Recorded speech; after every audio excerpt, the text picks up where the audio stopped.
Welcome everybody to the Kanban Coaching Exchange. Happy February. Those happy faces. Hopefully you've all got something nice planned for Valentine's Day. But if you have forgotten, that is on Sunday. So there's plenty of time to hit the supermarket as the only available shop open to get that card present/flowers now. Okay, so happy Valentine's Day, Kanban Coaching Exchange. So I'm very pleased to have a great guy there with us tonight. His name is Matt Turner.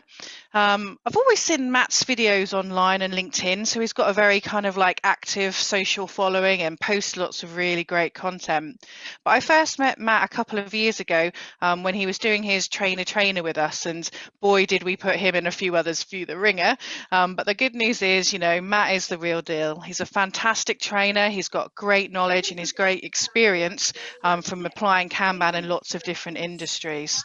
He works independently, but he also collaborates with many other organisations. He works with Ian Carroll, who he had late last year. So great partnerships, and you know, always available for coaching and training work as you kind of need anything within your companies.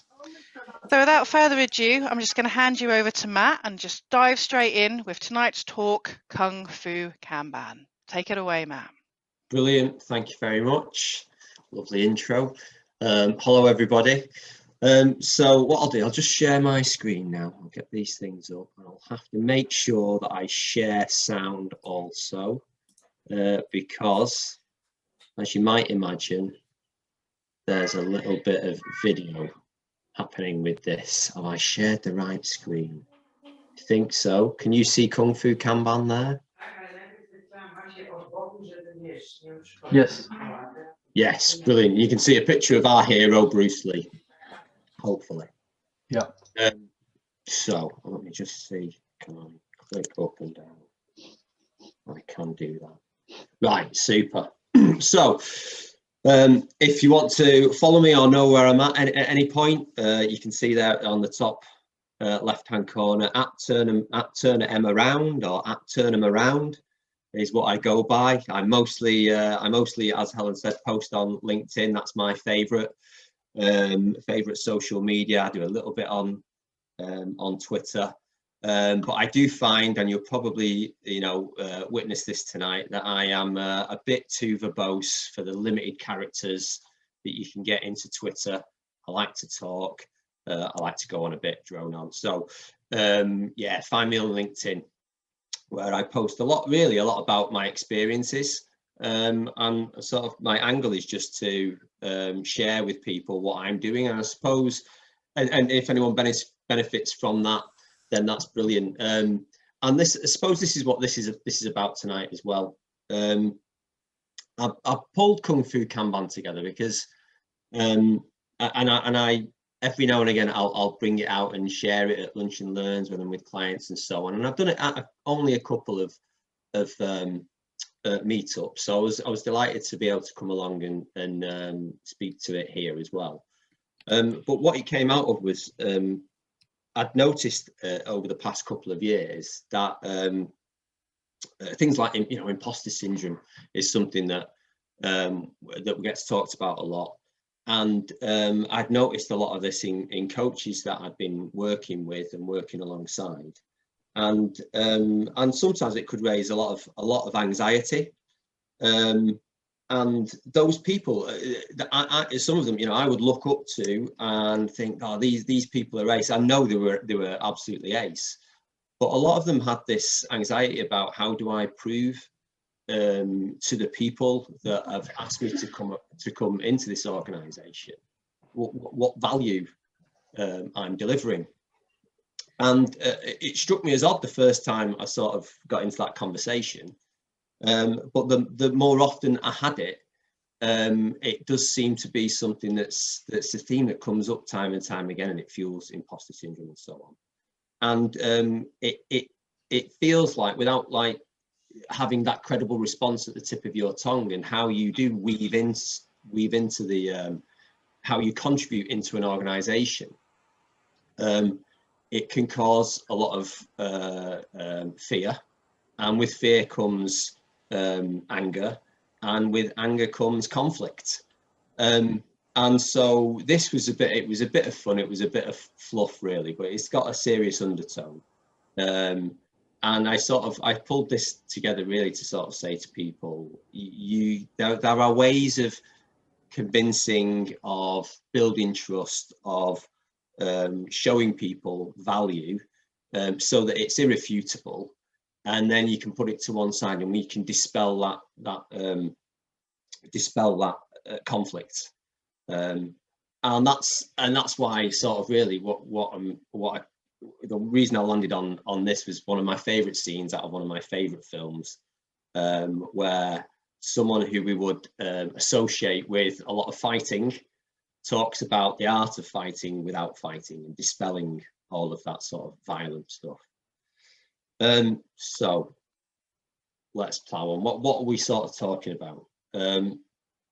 We're talking about getting on the Venn of Agile, and this is my good friend Ian's Venn of Agile here, which I pull out quite a lot.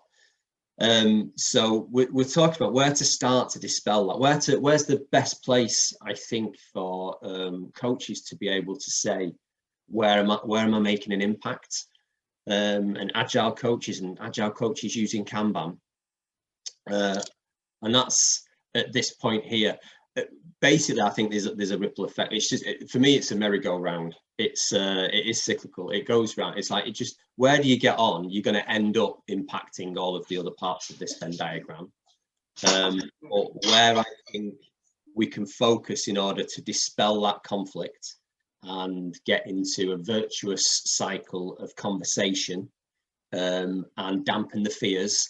This is where I'll speak to tonight.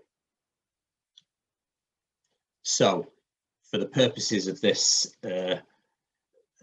Enter the Dragon setup, so imagine, I'm sure you can, being in a confined space with a set of people you didn't choose and are largely unknown, and you get this sense that some of them have more power than others, and they sort of wield it around, but you know that there's going to be some form of competition going on, and you can sense it.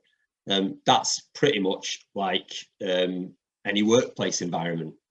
Very well. You walk into workplace environments, and that description there would resonate for you in some of the places we go into.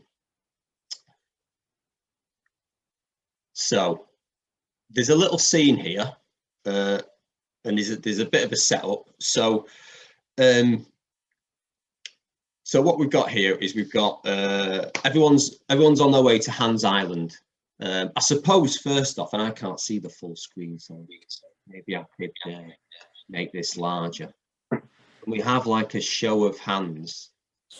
Who's seen Enter the Dragon? It's quite a few. We've got like reactions that we can put up. Yeah, brilliant. What if I've seen it multiple times? Yeah, it's one of those, isn't it? It's one of those. It's definitely a pop culture favorite. So, there might be half and half of us. If you haven't, you're in for a treat now, because I'm going to show you a little bit of it. So basically the setup is, there's a bunch of athletes, a bunch of martial artists going for a tournament on this chap, Han. He owns an island and they're all going in. They can only get onto it by boat. So all the competitors are on the deck of this boat, all eyeing each other up, all thinking who's going to be the one who beats me, and who we've got a fight against and who we've got a conflict against. And then we've got this chap here called Parsons. So Parsons in this setup is throwing his weight around and is causing utter grief to everyone on the boat. And fortunately for us, he picks on our hero Bruce. And well, basically, I might stop it throughout and just draw some parallels to our working environments. But let me set it off, and hopefully the sound will come out for you, because I did click that button.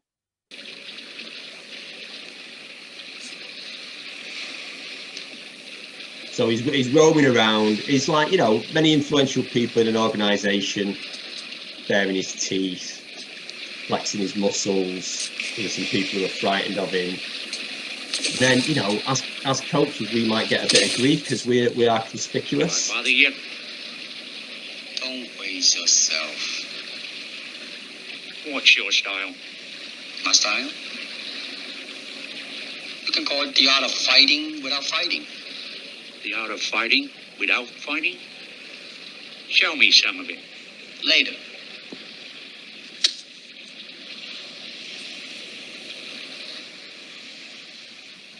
All right. Don't you think we need more room? Where else? That island. On the beach. We can take this ball.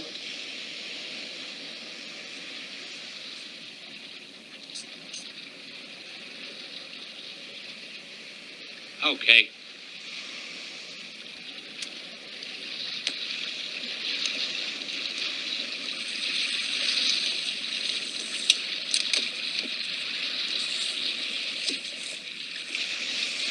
Hey, what the hell are you doing? Hey, are you crazy?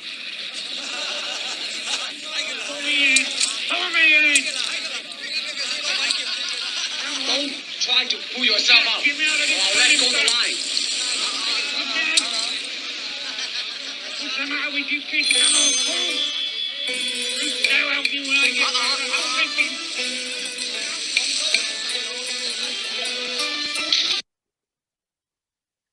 So before we got on to why are we even fighting, does that resonate with people? Have people seen that sort of behavior happening in workplaces where, there is that flexing of muscles and there is that baring of teeth, and there's an element of, imposing power. Now, I've probably for another talk about, violent language and imagery and so on.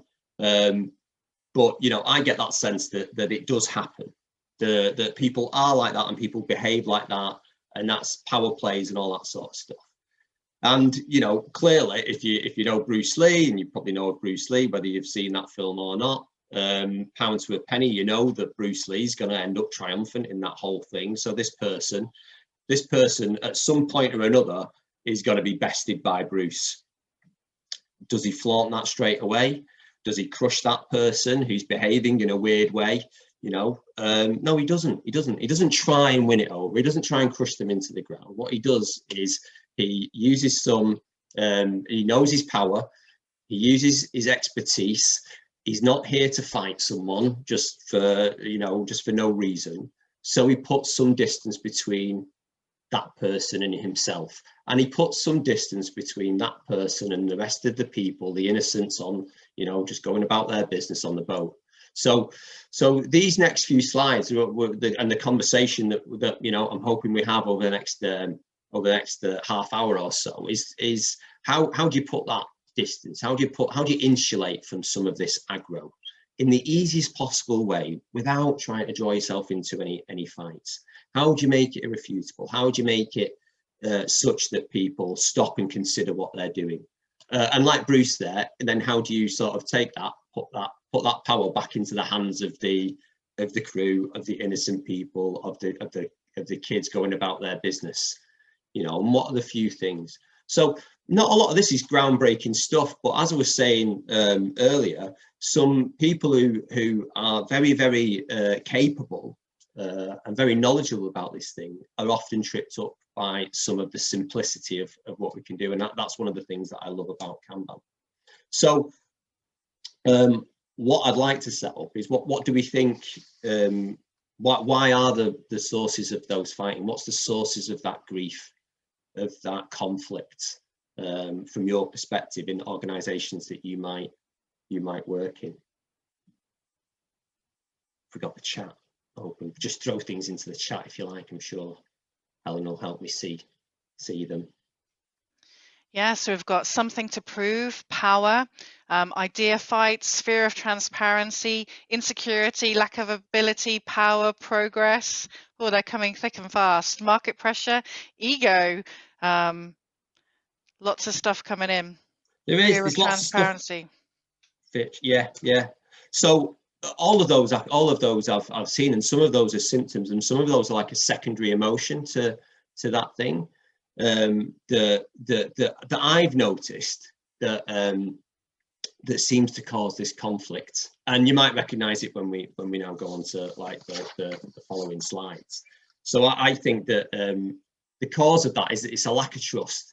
There is some fear, and it's basically around one question. I'm beholden to someone. I've got a set of people who should be able to do stuff, and I want to depend on them. And I asked them this question that it should be easy to answer. How long will it take? And yet, time and time again, they say stuff. They break their promises. They tell me one thing and another thing happens. What are these people? What are these people doing around here if they can't just give me a straight answer? And that strikes fear into people. If I'm a boss, if I'm a senior person, and I've got to help, I've got to direct this organization, I've got to ensure it survives, and I'm just asking a very simple question, and I'm not getting a straight answer back, then just the trust leaches out of me. And if I do get an answer, and then what I've asked and the answer that was given doesn't happen, then I'm looking around and I'm fearing everyone. I can't trust anyone. I'm putting it in the hands of people who are just, are they incompetent? And I think that is one of the big things. I suppose, you know, do we agree that that is one of those massive sources of the battles that we have? Get it done. Why is it not done? Come on. So that, in my experience, that is one of those things. So that question is always, you know, how long will it take? Right. So a techie can, a person who's delivering something, they can only ever say that amount of effort, and it can, you know, and some of this you might recognize. So it's expressed as things like story points or velocity and so on. And no one themselves even believes that story points or velocity will give you the answer you need, but that's the only thing they can articulate. And as soon as the stakeholder or the person asking for the answer hears that, it's like, okay, so what I'm going to hear is elapsed time, not the amount of effort. And I only care about my one thing. When's that going to be done? I know you might be doing 10 things for 10 other people. I've forgotten, you might even be doing 5 things for me. I can't remember. I just want this one answer about this one thing because it's that simple. And you give me a date, you give me a time, we go past that, and it's not happened. So I'm on the warpath now. The thing about story points is it's mostly expressing this, and I'm sure many of you have seen this stuff before, so, and I often refer back to Ron Jefferson. I often go into organizations that they themselves say, oh, you know, if I even mention the word Kanban, which I try not to, I just try to say, what's going on? What are we doing? How do we know what we're doing? But you know, it is prolific, and so I often wander into places or get invited into places, and they'll say, this is how we talk about our predictability, and this is how we give answers to that question, when is it going to be done? And sometimes I remind them that, well, you know, where it come from. So Ron Jeffries, as part of XP, talking about story points. And there's a lovely little blog that he's written a few years ago now that I point them at, and even he regrets having ever gotten into that story point thing. He knows it still has value, and he knows people can use it and derive value out of it, about how complex is this thing, how much do we understand it, but he deplores its misuse, as it says here. And it doesn't give you any real understanding of how the system of delivery that these people are working within, how that reacts to them trying to impress their effort and utilize their expertise. The system doesn't care how complex they thought it was. The system will just put things in front of it. So don't measure them, and don't use their measure of understanding what this thing is. Measure the system. How does that allow them to get their effort cumulatively to build something and get it out the door? This is also often what I'll go into an organization and take one of the very first things. I'll take some data from, this is how your story points are behaving. A team here, they were using story points. There were several teams, and their point systems were very different. But I'd look at like number of tickets, how they pointed them, and then start to look at, well, okay, so let's see how long it takes you to get those things done. Let's see how long it takes you to get the really, really simple things done that you're saying will take you, you know, a matter of minutes or a day or something like that. And as you can see from that, it's very volatile how that relates. You can't see like a cause law or a you know, a logical relationship between those. The things that are the lowest order of magnitude are as slow as the things that are halfway on that scale. We've got things that are like, you know, almost the top order of magnitude on this scale of 5. They're coming in much quicker than other things, and that there could be untold amounts of reasons for that. But what will often happen is, and I'm sure you'll have experienced it, there'll be a snap judgment, and this is again comes with the conflict, is the snap judgment is those people are rubbish at estimating. Get them to estimate better, get them to understand more and more how to use story points. But time and time again, you know, you can hear for that for months on months on months, they need to be better at estimating, but it doesn't make any impact. These sorts of figures still come up month and month and month after month. That relationship, you can't really see a clear line. And that's because of this this situation, that it's not about how they apply their effort, it's about where that work dwells. The things that they could never possibly plan for, that's the stuff that gets in the way. So we've got them applying their effort, and they might have said, oh, it'll be 4 days, and then there's 3 days worth of dwell because other stuff, other dependencies, they're carrying too much WIP, all that sort of stuff that gets in the way. And that's the problem with the difference between these two figures. And with that difference, that's where they're now viewed as unpredictable. I can't trust them. The people who should be on my team that I'm asking for help with this and asking to deliver this, actually, they seem to be pitted against me. I can't get a straight answer. I'm dissatisfied. There's conflict. Now they're moaning about me asking them, and we're just not getting on. So how do we move on from that? And it's that inconvenient truth that that we need to help people face up to. That you know, the time that it's going to be done in, we can't possibly give a single number. We can only give a probability distribution. We can only say, you know, we've got a confidence level of these things happening within these time frames. And you know, when we first say that, people's expectations or people's view on that, their world isn't going to be set on fire. Because if it's the first time we're starting to talk in that way, then they're going to think, well, what on earth are you talking about? You're just making this up. You don't want to give me a straight answer. This isn't what I'm used to. So there is a sort of leap of faith. But if we kick them into that, if we you know, we can still do story points and we can start measuring in this way, then we can start to see, well, what's giving us more benefit? What is the figures or the figure that actually comes true most often? And therefore, what should we be trusting? What should you be asking us? So just small practical things. And as I said earlier, it's like, these are this is, as I blog on or share on LinkedIn, this is just my experience with a team. And so this is a picture of when I first pulled out some data for a team and put it in front of people, as that might suggest. So we've got the number of days to deliver, and we've got the how often those things happen. So we've got the 9 things happening delivered in a day and all that sort of stuff, and then like 9 things being delivered in 8 days, and up to that point, that's basically 50% of the work they're on the hook for.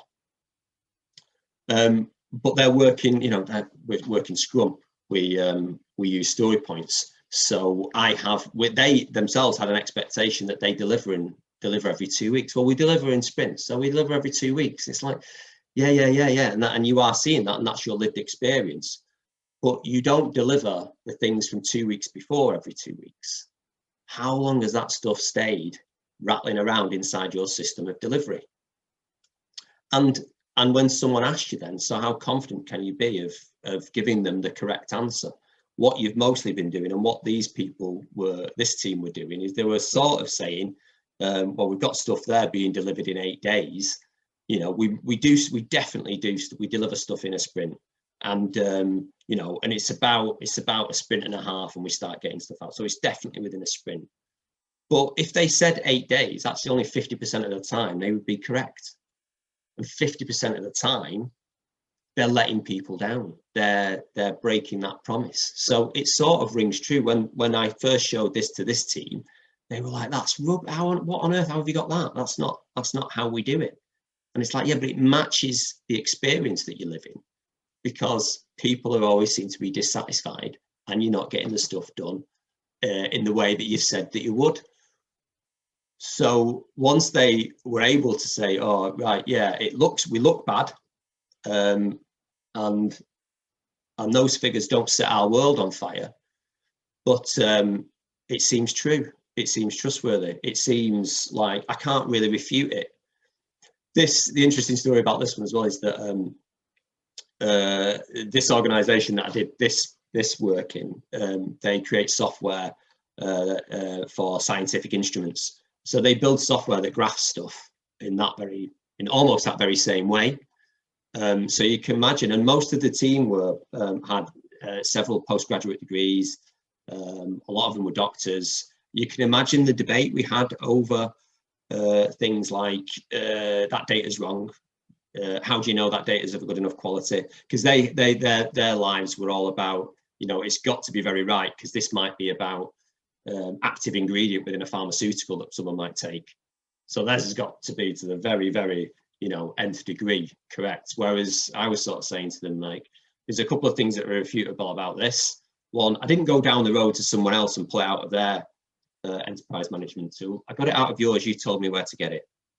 I've graphed it in a way that you know, I can show you, and you said, yeah, that's okay, but you're still not satisfied with it. It makes you feel worried. It makes you feel frightened, and it makes you feel like you want to get in, you know, you want to have a fight with me about it. But what I would say is, I'll take you through it, and you can validate what I'm saying. Is that if someone said, I want a nailed on, when's this going to be done? If it was nailed on, you couldn't say anything but 86 days, and that might stick in your throat, but it's true. And we had a few conversations about that, and they couldn't pick it apart. What was lovely about that then is that then they could answer that question, and more often than not, they would be right. But the other lovely thing about it, and I'm not a big fan of the fact that if you can't manage what you can't measure, because there are a lot of bad measurements, so you're effectively not measuring it, and a lot of things do get managed. Like, organizations don't crumble into the sea, but I also think that you improve what you measure. And then at the moment that they started feeling this data was they were happy with it, they could trust it, and they would say it to someone else and know that that might put them in a bad position, but then they can explain a method of how we're going to improve it. They then started to improve it. And then over a period of about 8 weeks or so, we went from being able to understand that, so we were 95% nailed on. I mean, I'd usually use 85% because it's less volatile, but in the early stages, people like to see 95%. So we went from 82 work items delivered, and this is over 12-week periods that moved every 2 weeks. So it was a chunk of data, because they needed to have a lot of data. And you can see that you go from sprint 33 there, you're doing 82 items of work in 59 days, and the time, it's a very short amount of time before you reel that back in and you're delivering more. And then it went all the way in terms of the very powerful thing about being able to use this is that then within a very short period of time, they were delivering within that sprint, and they were delivering more than they'd delivered in a long time, like 40% more than they'd been doing previously. And so that's a lovely thing for them to see, and it helps them understand that right now. So now actually my paths have crossed. I actually am doing the thing that I said I was doing. And they're like, you know, if they're attached to Scrum, one of the lovely things was saying like, okay, so if you're really attached to Scrum, what is the, oh, sorry, I forgot the name of the chap. The Scrum guy, twice the work in half the time. Just Sutherland. Yes, exactly. So it was like, well, that's what you were after, wasn't it? And now we've proved that you've done it. And they were like, yeah, blown away. And with that, the thing about this, about using this for predictability with that, is that the people who were asking you, who thought you were telling them a line, who thought that, oh, well, you're not predictable, I can't trust you. Now they've been from a place where we showed them the truth, and their world wasn't set on fire, to a point where, well, we've improved so much that they couldn't refute it when it was going badly, but now they've seen it get better. Now they know you are trustworthy, and the conflict just leaches out of that. So now I know I can trust you, right? Let's get at it. Let's start doing the work. These graphs and these ways of showing them the words and the pictures and building the trust, and have these sort of, you know, peaks and smoothing out of how this work is delivered. So this would be like a run chart, so we can see over time the trend of things getting quicker and sustainably quicker. Then they start to feel like, right, we're really starting to motor. You are the right people to be in control of this, and you're getting on top of it. And all these things that you're putting in place, where I think you're not jumping when I shout jump, you're not asking me how high, you're focusing on other things now, because you're starting to get confident that you're doing the right things. And you might be doing things like focusing on productivity in order to get faster. Instead of delivering my feature, you're working on other stuff in order that you can deliver features better. And so I think, like, you're going slow and you're not focusing on the right things, but that slow helps you get smoother. And the slower you go, the smoother you get, and the faster you get. And having those pictures to go with that words, again, it's like, you know, they've got more things to be able to focus in on, and to convince them that their lived experience is getting better. And all that, and again, all that then really is just like, well, use the data, to give them evidence, empirical evidence of how you're affecting that team. They can only really see the team happening, but you can show before and after. So this was that same team, and this was the effect that was had on doing these new practices and new measurements that they hadn't been doing before. And you can see the leap. You know, if you can see the leap and they can see the leap, and that's giving them confidence, then you can absolutely, as a coach, tie that in to, and here is when we started doing it. There is a thing about coaching that, you know, we're not really supposed to be measured. It's not us. Our success is that other people are successful. So if you can simply show how successful they're being, then that should be enough. That's in, you know, that you basically, we were talking about outcomes. Are we delivering the right outcome? We can often get wound up, excuse me, in measuring outputs. And as a coach, I could measure outputs all day long. If I made it my business to get everyone up with a Kanban board, that'd be an easy graph to draw, and it'd be very evident. I could see them all. But why are they having a Kanban board? Why are they limiting WIP? What is the outcome from that?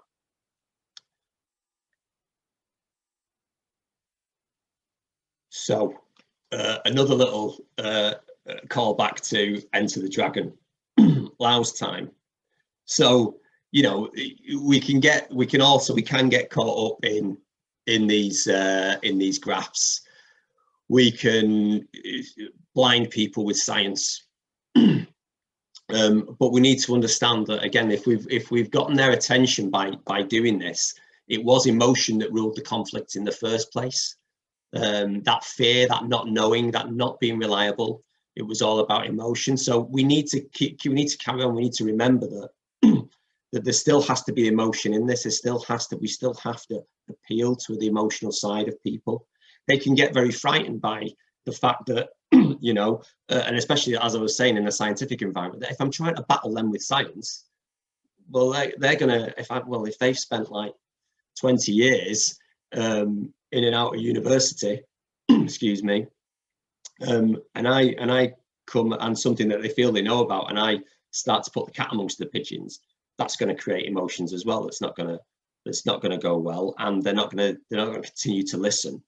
So, you know, so like it says here, and like he says in the film, Lau's time, he gets Lau to try his practice of kung fu on Bruce, and he says to Lau, you know, like, put some emotion into it. You know, don't just go around, don't just kick me because you're angry.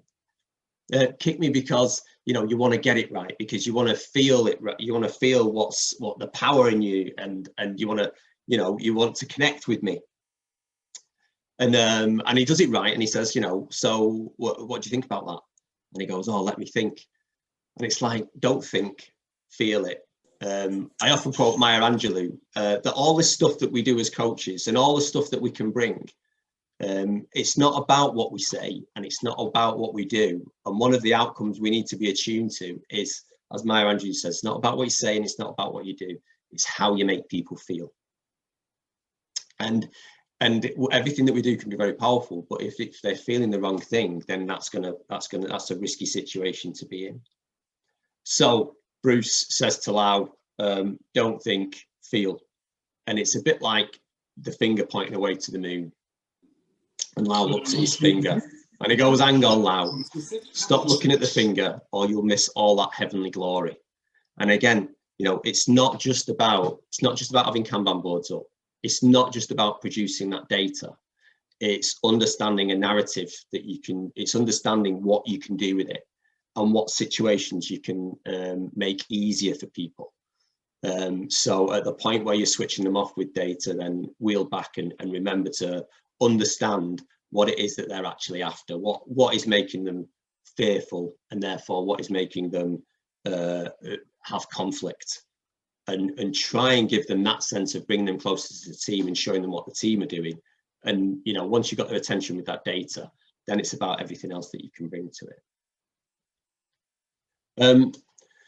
And so again, when you've got them with trust, and again, this is going back to data, but also it's that thing about maybe harking back to Bruce knowing the power that he's got. One of the other things that causes conflict, when the people don't really understand what's going on in a team and they're looking at it from afar and they're not seeing what they want to see, is often the shortcut or the explanation they give is that team are no good. What's lovely about now starting to show them in graphical form or with the narrative that you're building, in the same way as I did with this team, is that I could show them that they're often the articulation of things not being done quickly enough it's the dev team, or it's the service team, or it's the team that I think apply most of the creative output or effort into this.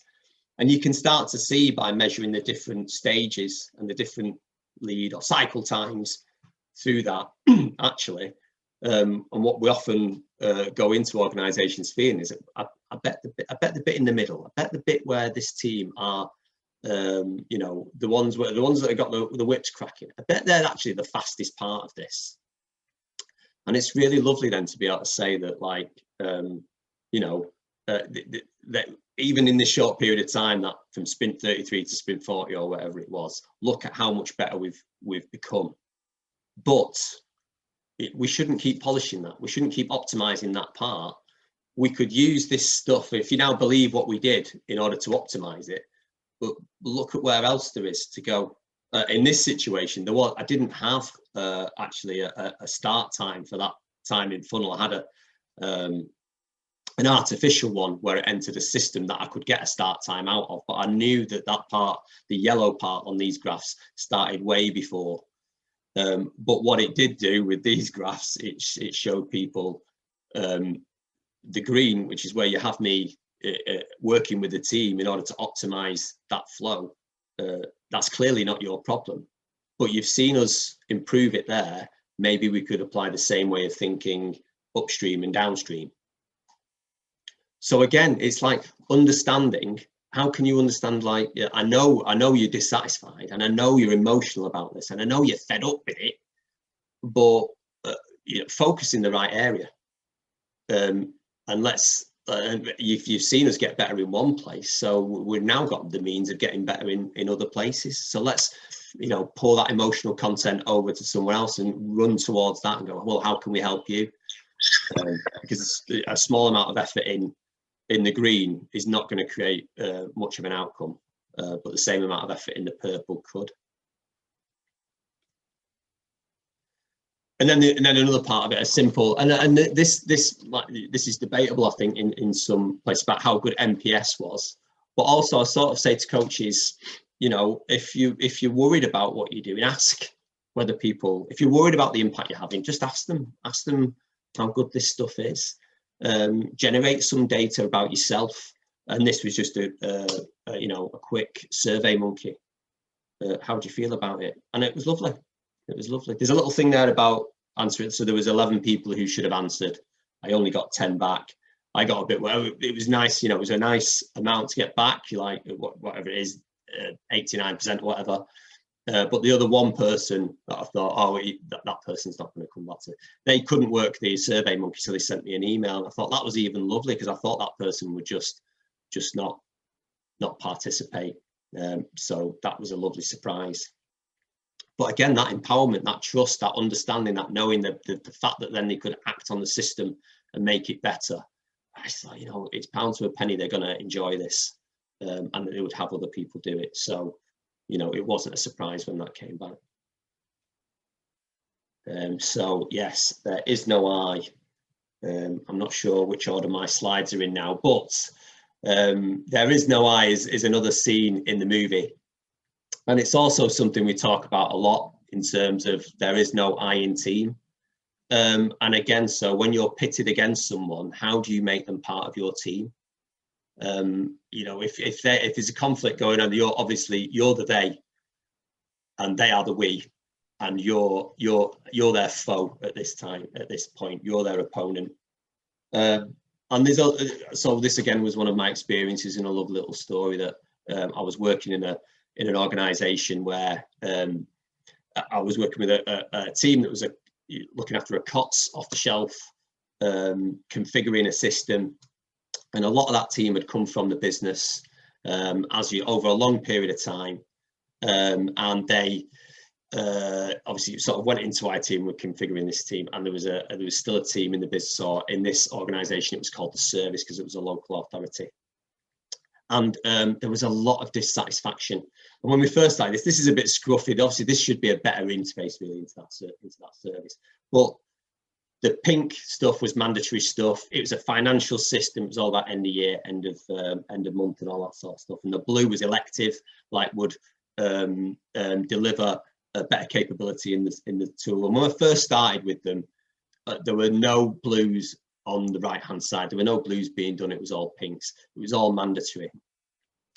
I worked with the team to visualize this, and then as soon as they said it was that's describes how we're working, we brought down their major stakeholder, Alison. So the guy who was doing this was Paul, and Alison came down, and the first time we put them in front of it, she was absolutely livid and smoke coming out of her ears, and she did the colour drain from her face, and it was a very, very uncomfortable. And the conflict, you know, you could see that this person was a very nice person, very conflicted, but all of her suspicions had come true.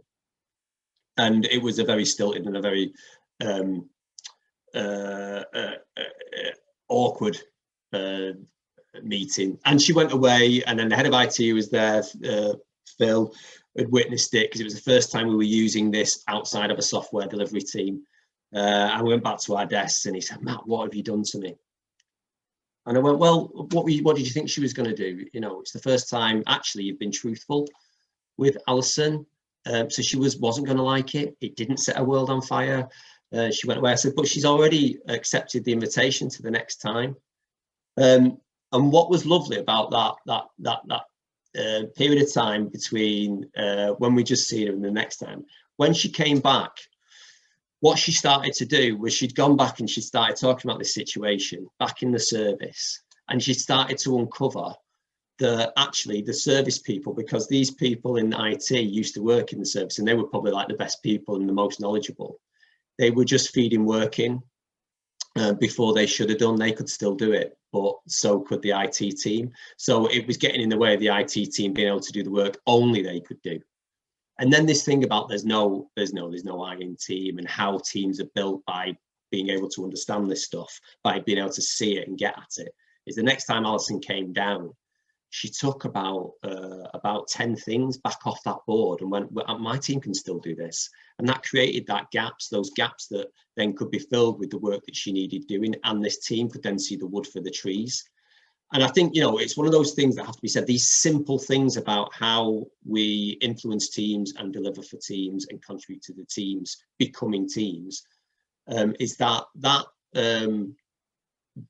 action that Alison took, that is taking two teams and making them one.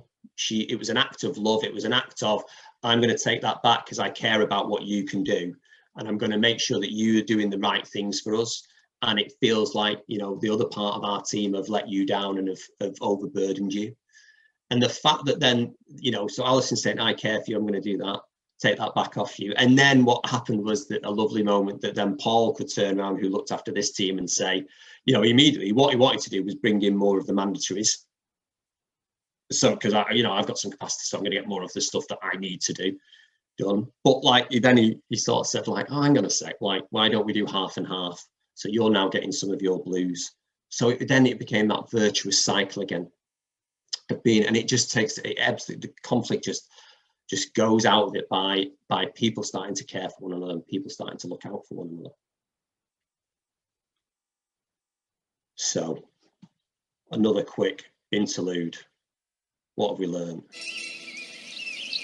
Teacher? I see your talents have gone beyond the mere physical level. Your skills are now at the point of spiritual insight. I have several questions. What is the highest technique you hope to achieve? To have no technique. Very good. What are your thoughts when facing an opponent? There is no opponent. And why is that? Because the word I does not exist. So, continue. So we do continue with more measurement, with more informed, inclusive scientific experiments. And then beyond that, what beyond that? So what would Bruce do? So flow in the living moment. We are always in a process of becoming, nothing is fixed. Learn together. Open up what you've learned to people. Share it with them. Speak truth to that power in the most sensitive way and back it up with the evidence that you've got, and try and take the emotion out of it and meet it with reason, but also understand the emotions as well. And, you know, be like water is one of the Kanban tenets in it. Yeah, and move and flow with the actions that are being brought to you by, you know, the people who understand that it's fear that drives that conflict.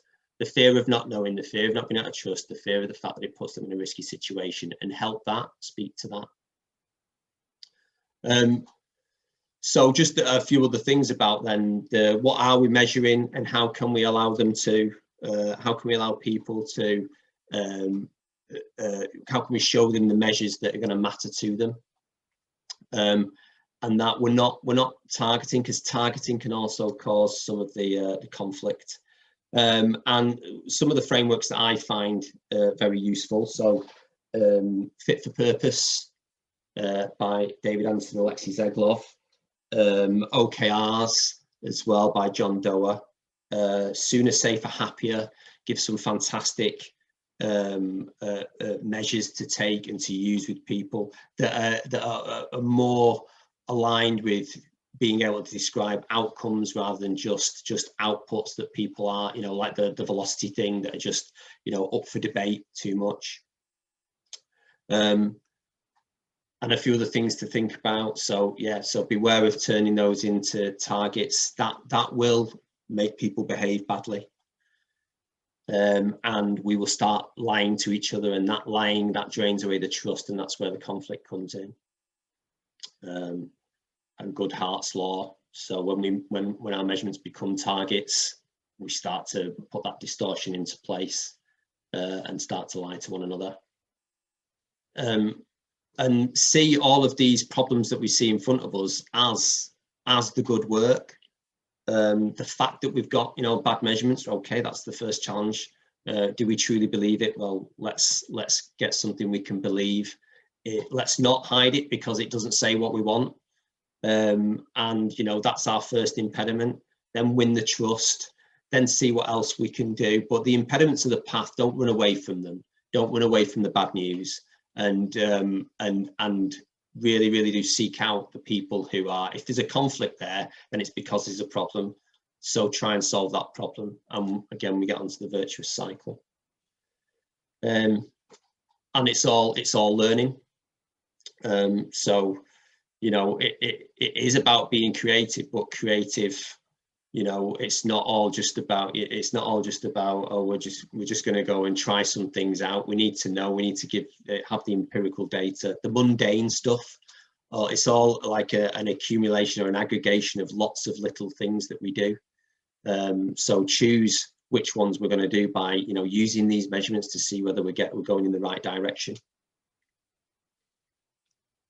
And yeah, so on a final point, all about brute. So what is this to me? Agility. Why do we use Kanban? Just to learn what is useful to everyone. How are we going to make people feel better? And don't do it without thinking. Don't just do it by the numbers. Don't just be a slave to any system. And understand that whatever you bring to it and whatever they bring to it is probably something to be enhanced, not quashed. And that if we just try and, you know, quash what they're doing right now, again, we'll just get conflict. And that's the end. That's it. I haven't put anything in about me. Sometimes I put in like a slide about me, but I haven't. But you can find me at Turn 'em Around. And I hope that, you know, again, it's that those simple things that can help us. None of that was too deep Kanban or too deep Lean Agile, I don't think. It's just getting back to the Carter of the wax on, wax off of why we do it and what we can do. Thank you. Thank you. Should we do one of our video claps for Matt?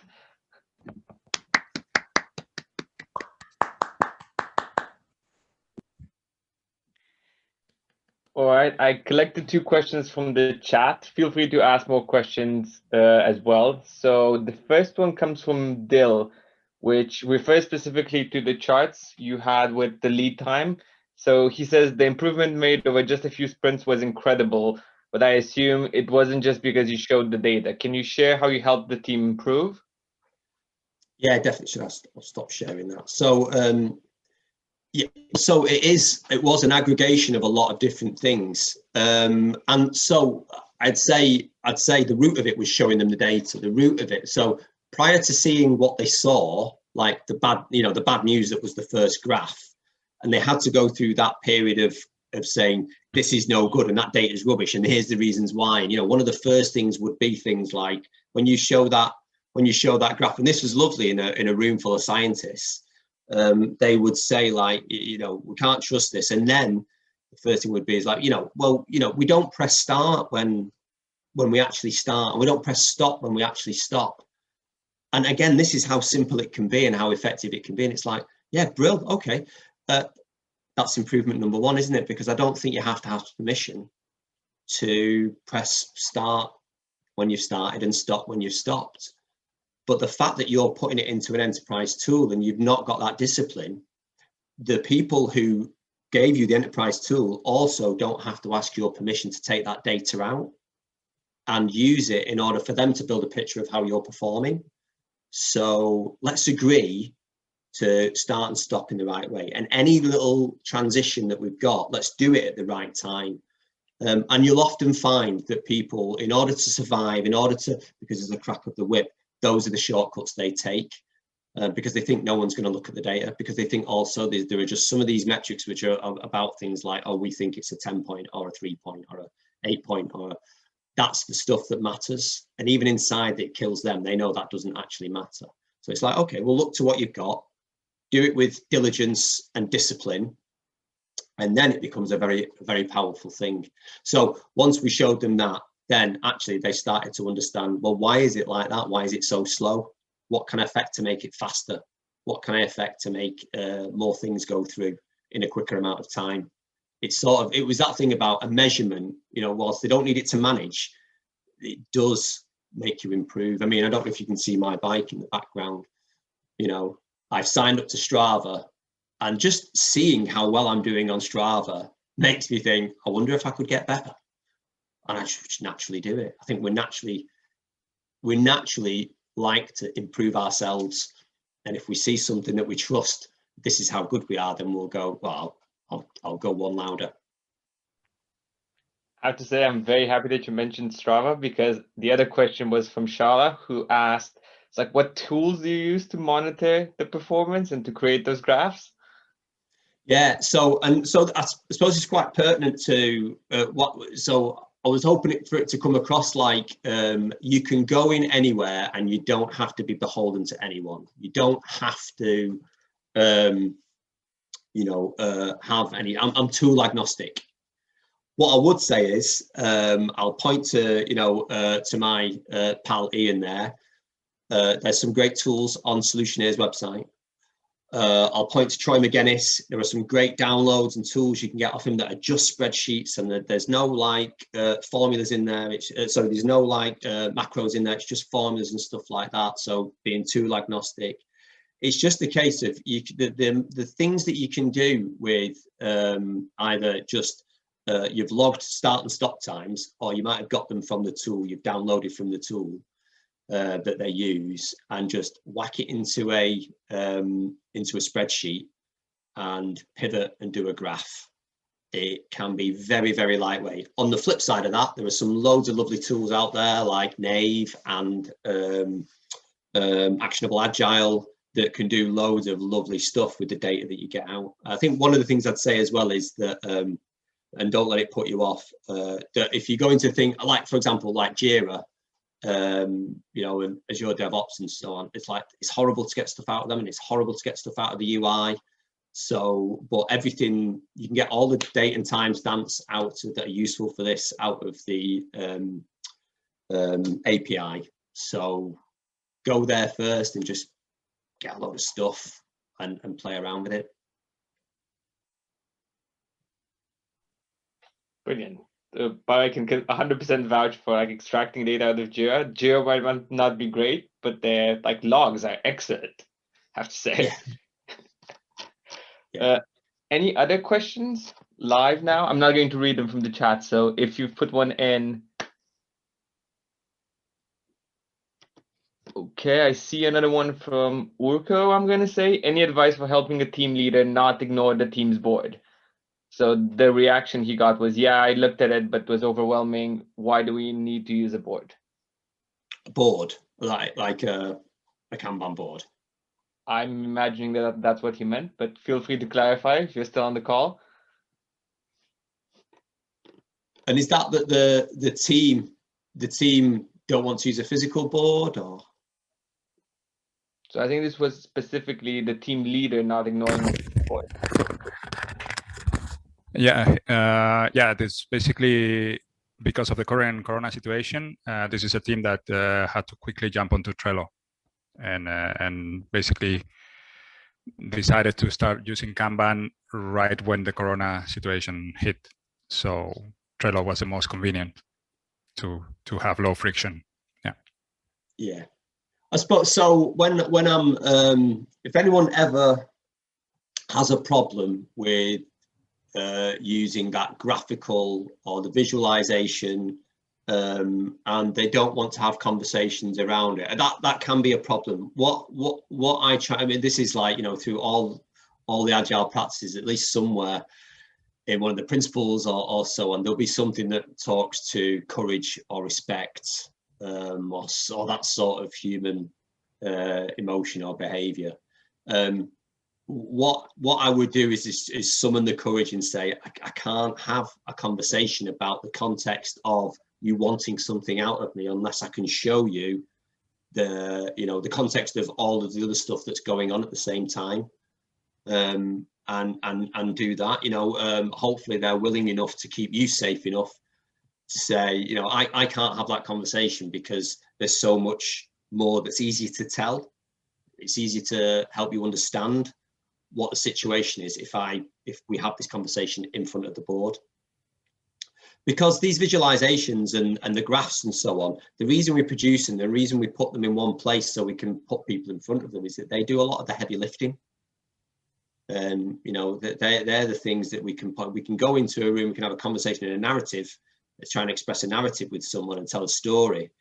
But words without pictures are not as impactful as words and pictures together. You know, the more senses we can appeal to, the easier it is to get the message across and help people understand the situation. You know, if we could smell Kanban, that would be ace. So we could see it, we could hear it, and we could smell, you know, taste it would be lovely. But we've only got so many we can appeal to. So yeah, I'd say I'd appeal to their humane, better, emotional part and say, what would it smell like? Yeah, success. I would appeal to that, you know, help me help you, make me feel safer, come and see what I mean. If, you know, you might not be able to, you might not win them over, but try and be as insistent as you possibly can. Thank you, very useful.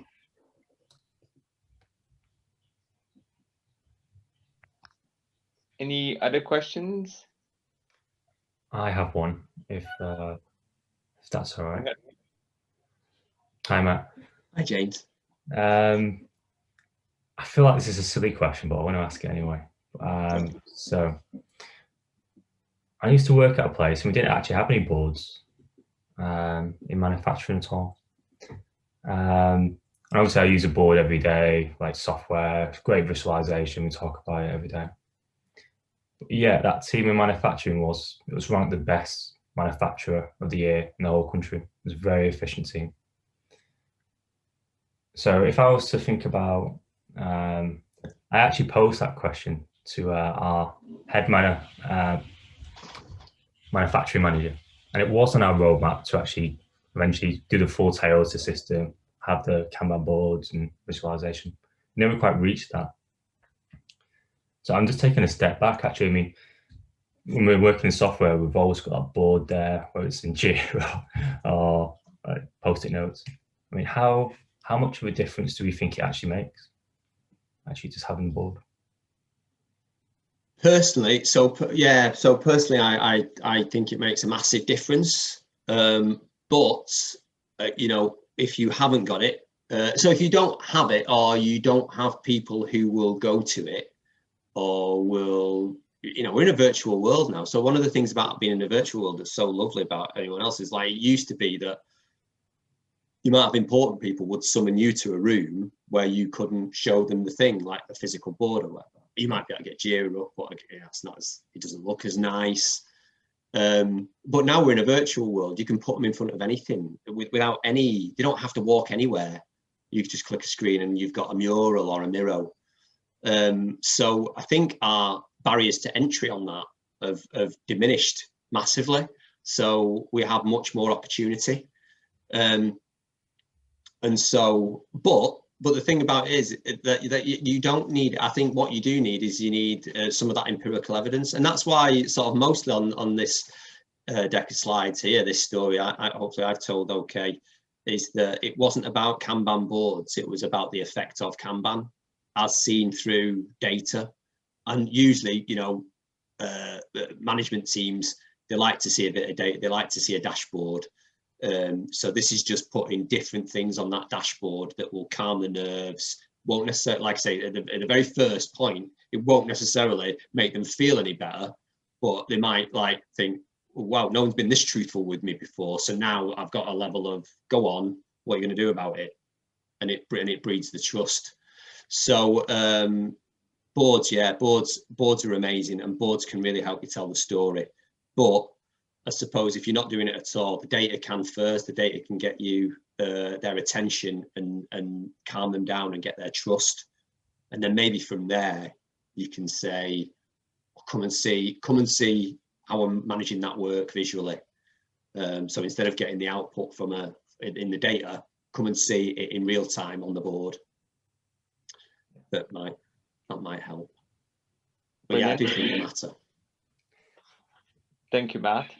So I think we're going to close it here. Another big thank you to Matt for joining us tonight and sharing these great insights. Take care, everyone. See you all again soon. Thanks for having me. See you later. Cheers. Bye. Bye.